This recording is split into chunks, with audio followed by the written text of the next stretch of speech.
മലയാളത്തിന്റെ മഹാനടൻ മോഹൻലാൽ വിശ്വനാഥ നായർക്ക് ദാദാസാഹിബ് ഫാൽക്കെ അവാർഡ്.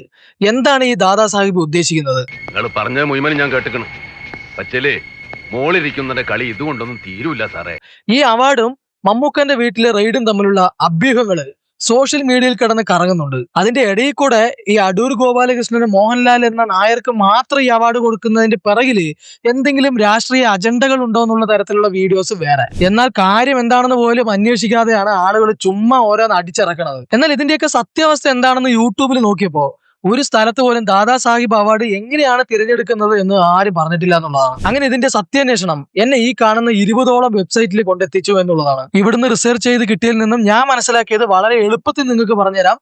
ഇതുപോലുള്ള ലേറ്റസ്റ്റ് അപ്ഡേറ്റ്സിനായിട്ട് ഈ ചാനൽ ഇപ്പോൾ തന്നെ സബ്സ്ക്രൈബ് ചെയ്യുക. ആദ്യമേ തന്നെ ദാദാസാഹിബ് ഫാൽക്കെ പുരസ്കാരത്തെ കുറിച്ചുള്ള അഭ്യൂഹങ്ങൾക്ക് ഒരു ക്ലാരിറ്റി കൊണ്ടുവരാൻ ഏറ്റവും നല്ല വഴിയായിട്ട് എനിക്ക് തോന്നിയത് അതിന്റെ തിരഞ്ഞെടുപ്പ് പ്രക്രിയ എങ്ങനെയാണെന്ന് വിശദമായി പഠിക്കുക എന്നുള്ളത് മാത്രമാണ്. അങ്ങനെ എന്റെ നിരീക്ഷണത്തിലൂടെ എനിക്ക് അറിയാൻ സാധിച്ചത് ഇന്ത്യൻ സിനിമയ്ക്ക് ഒരു വ്യക്തി നൽകിയ അസാധാരണമായ സംഭവങ്ങളെ ആദരിക്കുന്നതിനാണ് ഈ പുരസ്കാരം നൽകുന്നത് എന്നുള്ളതാണ്. അങ്ങനെ വെച്ച് നോക്കുകയാണെങ്കിൽ 100% ലാലേട്ടന് അർഹനാണ്.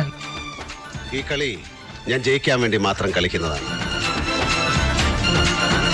എന്നാൽ മമ്മൂക്ക ഇതിന് അർഹനല്ല എന്നും അർത്ഥമില്ല. നന്നായിട്ടുണ്ട്. ഒരായുസ് മുഴുവൻ മേക്കണോ എന്റെ അടി കൊണ്ട് നടന്നാലും അവസാനം അറവ് കത്തി തന്നെ കഴുത്തില്. നമ്മളില്ലേ. ഇനി എങ്ങനെയാണ് ദാദാസാഹിബ് ഫാൽക്കെ പുരസ്കാര തെരഞ്ഞെടുപ്പ് പ്രക്രിയ എന്ന് പറയാം. അതിനുശേഷം എന്താണ് ഈ പുരസ്കാരം എന്നും ഇന്ത്യയിൽ ആർക്കൊക്കെ ഈ പുരസ്കാരം കിട്ടിയിട്ടുണ്ടെന്നും പറയാം. തെരഞ്ഞെടുപ്പ് പ്രക്രിയയുടെ ആദ്യ പടി എന്നത് നാമനിർദ്ദേശമാണ്. ഇതിൽ കേന്ദ്ര വാർത്താ വിതരണ മന്ത്രാലയം പൊതുജനങ്ങളിൽ നിന്നും, ശ്രദ്ധിച്ചു, പൊതുജനങ്ങളിൽ നിന്നും സിനിമാ മേഖലയിലെ സംഘടനകളിൽ നിന്നും നാമനിർദ്ദേശങ്ങൾ ക്ഷണിക്കുക എന്നതാണ് ഫസ്റ്റ് പ്രൊസീജിയർ.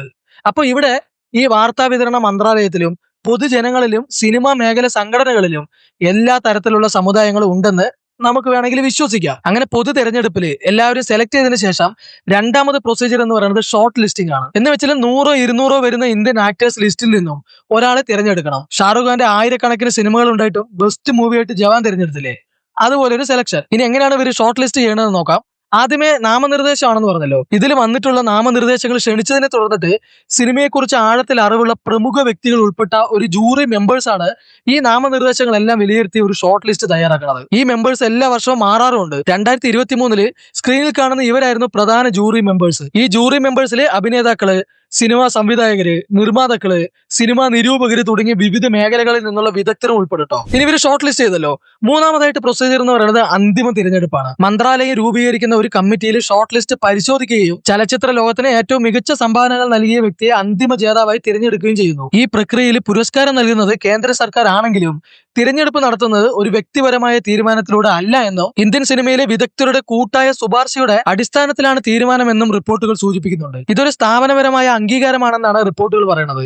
ഈ പ്രക്രിയയുടെ സുതാര്യതയും വിദഗ്ധ സമിതിയുടെ സാന്നിധ്യവും പുരസ്കാരത്തിന് പിന്നിൽ രാഷ്ട്രീയ അജണ്ട ഉണ്ടോ എന്ന സംശയം തീരണമെങ്കിൽ ഈ അവാർഡ് ആർക്കൊക്കെ കിട്ടിയിട്ടുണ്ട് എന്ന് നോക്കണം. ആ ലിസ്റ്റ് ഞാൻ കാണിക്കാം. കൂടെ എന്താണ് ഈ പുരസ്കാരം എന്ന് നോക്കാം. ദാദാസാഹിബ് ഫാൽക്കെ പുരസ്കാരത്തെ കുറിച്ച് സംസാരിക്കുമ്പോൾ ആദ്യം അറിയേണ്ടത് ആരായിരുന്നു ഈ ദാദാസാഹിബ് ഫാൽക്കെ എന്നുള്ളതാണ്. ഇന്ത്യൻ സിനിമയുടെ പിതാവ് എന്നറിയപ്പെടുന്ന ദുന്ദിരാജ് ഗോവിന്ദ് ഫാൽക്കെ എന്ന ദാദാസാഹിബ് ഫാൽക്കെയാണ് ഈ പുരസ്കാരത്തിന്റെ പേരിന് ആധാരം എന്നുള്ളത്. 1913 ഇന്ത്യയിലെ ആദ്യത്തെ മുഴുനീള ഫീച്ചർ ഫിലിമായ രാജാ ഹരിചന്ദ്ര എന്ന ഫിലിം സംവിധാനം ചെയ്ത് ഇന്ത്യയിൽ സിനിമയ്ക്ക് ആദ്യം അടിത്തറയിട്ടു എന്നുള്ളതാണ്. ഫാൽക്കെയുടെ ഇന്ത്യൻ സിനിമയ്ക്കുള്ള സംഭാവനകളെ മാനിച്ച് 1969 ഭാരത സർക്കാർ ഈ പുരസ്കാരം ഏർപ്പെടുത്തിയിട്ടുള്ളത്. ഫാൽക്കെയുടെ 100ാം ജന്മദിന വാർഷികത്തോടനുബന്ധിച്ചായിരുന്നു ഈ ബഹുമതിക്ക് തുടക്കമിട്ടത്. ആദ്യമായിട്ട് ഈ അവാർഡ് ലഭിച്ചത് 1969 നടി ദേവിക റാണിക്കായിരുന്നു. അതിനുശേഷം നമുക്ക് അറിയാവുന്ന രജനികാന്ത്, അമിതാഭ് ബച്ചൻ, നമുക്ക് അറിയാത്ത നൗഷാദ് അലി ഉൾപ്പെടെ ഈ സ്ക്രീനിൽ കാണുന്ന ഇവർക്കെല്ലാം ഈ അംഗീകാരം ലഭിച്ചിട്ടുണ്ടോ എന്നുള്ളത് വിശ്വസിക്കുക. നിങ്ങൾ അതിനകത്ത് എത്ര നോക്കിയാലും ഷാറൂഖ് ഖാൻ, അമീർ ഖാൻ, സൽമാൻ ഖാൻ ഇവരെയൊന്നും കാണാൻ പറ്റില്ല,